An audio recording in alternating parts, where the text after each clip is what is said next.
Okay, guys, this will be our video recording for Tuesday, April 7th. We're picking up with the North American cities, looking at some differences in regions in the antebellum period. As we discussed previously, the North became the nation's industrial and commercial center during the first half of the 19th century. Accordingly, became home to many of the nation's major cities. In the early days, American cities faced numerous problems, chiefly the lack of powerful urban governments to oversee their rapid expansion. Modern waste disposal, plumbing, and sewers and incineration were still a long way off, and as a result, cities would be extremely toxic environments. The proximity in which people lived and worked, coupled with sanitation problems, made epidemics not only likely but very inevitable. City life was not, however, without its benefits. First, cities meant jobs. Many northern farmers, unable to compete with cheaper produce carted in from the west and south by steamship and rail, moved to cities to work in the new factories. Craftsmen such as tailors, cobblers, and blacksmiths also found it easier to make a living in cities. Second, cities offered more opportunities for social advancement. In the 1830s and 40s, as municipal governments grew, cities began to provide important services such as public schooling.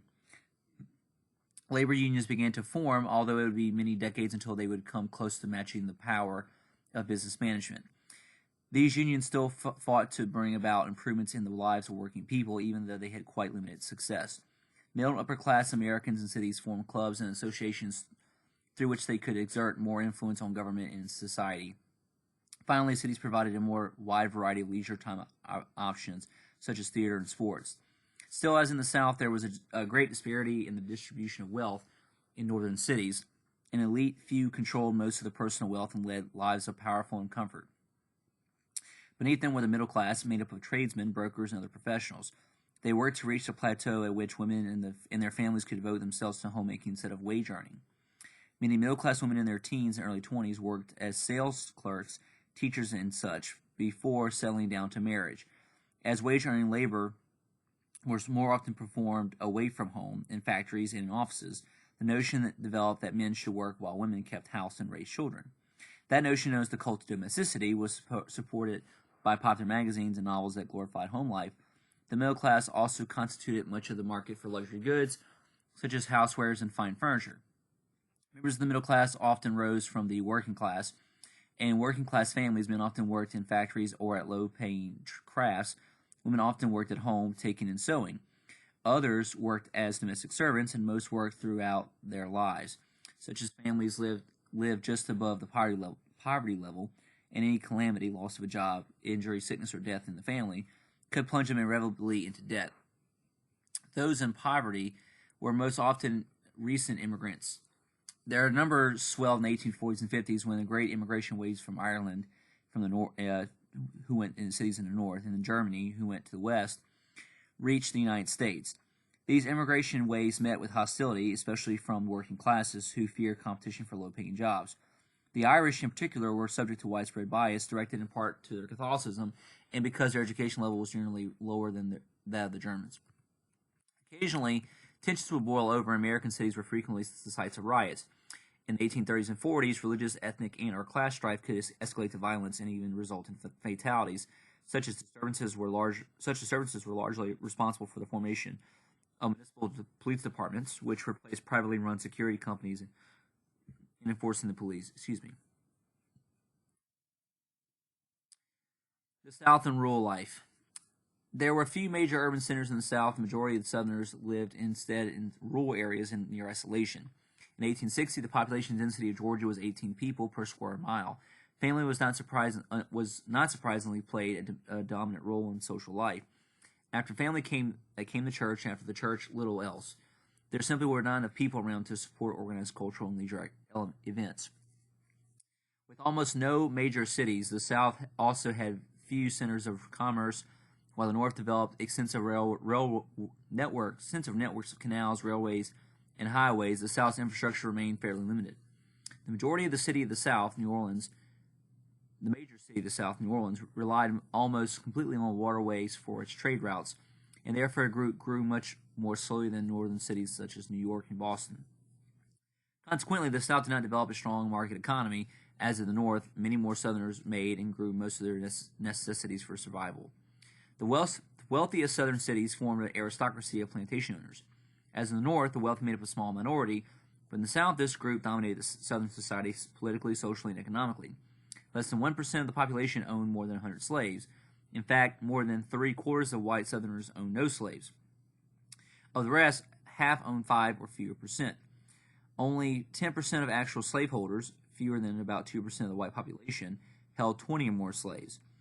Plantation owners grew cotton throughout the Deep South and tobacco in the Mid-Atlantic, alongside crops they needed to support their families and slaves. Most convinced themselves that the slave system benefited all of its participants, including the slaves. This attitude, called Southern paternalism, relied on the perception of blacks as a childlike and unable to take care of themselves. Many slaves discovered that life became easier for them when they reinforced such paternalistic instincts and adopted a submissive and grateful demeanor, which will be familiar to you if you've ever seen old Hollywood movies about this period, like Gone with the Wind. Slave owners almost always converted their slaves to Christianity, again convinced that they were serving the slaves' best interests. The slaves in turn adapted Christianity to their cultures and incorporated their own religions and traditions into their new faith. Slaves lived in a state of subsistence poverty. They were usually housed in one-room cabins with their families, often with another family. Conditions were overcrowded and unsanitary. Although work conditions varied from region to region, farm to farm, most worked extremely long hours of difficult and tedious labor, and conditions tended to be worse in the Deep South. Any concern that slaveholders had for their slaves' welfare could arguably be attributed to the fact that importing slaves was banned in 1808, making it essential to keep one slave alive and reproducing. In addition, the price of a slave remained fairly high or even increased. Moreover, most slaves lived in fear that their families would be broken up by the sale of one or more of them, or they would be sold downriver. Many were subjected to the abuses of vicious overseers. Most slaves survived the physical and psychological degradation of slavery by developing a unique culture that tended to blend aspects of their African roots with elements of Christianity. Likewise, although slave revolts were rarely successful, many slaves developed subtle methods of resistance that enabled them to maintain an aspect of their dignity. This might include violating a local slave code and sneaking out at night to meet a loved one, or managing to learn to read or write despite codes forbidding them to do so. The majority of Southerners farmed smaller tracts of land. Planters with 20 or more slaves were the minority. The remaining landholders were yeomen, who sometimes had a few slaves but often none at all. Working their small tracts of land with their families, most were of the Scottish and Irish descent and farmed in the hills, which were unsuitable for plantation farming.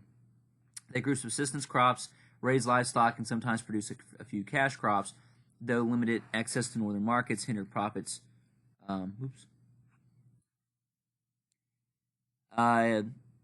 Hindered profit making.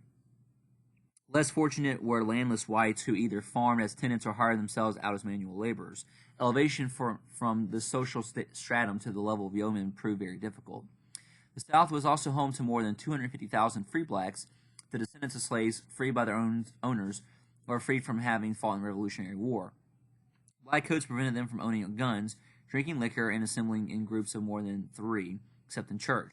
Prejudice was a constant fact of life. Some owned land or worked in trade, but most worked as tenant farmers or as day laborers. Some were mulattoes, biracial individuals, some of whom led lives of relative luxury and refinement in the Deep South, particularly in and around New Orleans. The West and the frontier life. During this period, the frontier's boundaries constantly changed. In 1800, the frontier lay east of the Mississippi River.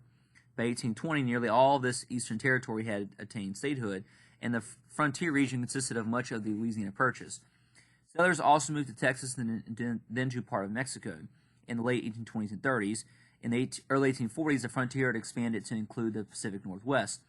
In 1849, the gold rush drew numerous settlers, 49ers, to California. The United States government actively encouraged settlers to move west. It gave away or sold at reduced rates large tracts of land to war veterans.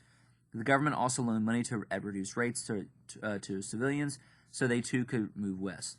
Some settlers, called squatters, ignored the requirement to buy land and simply moved on to an appropriated unoccupied tract as their own. We're going to stop video 1.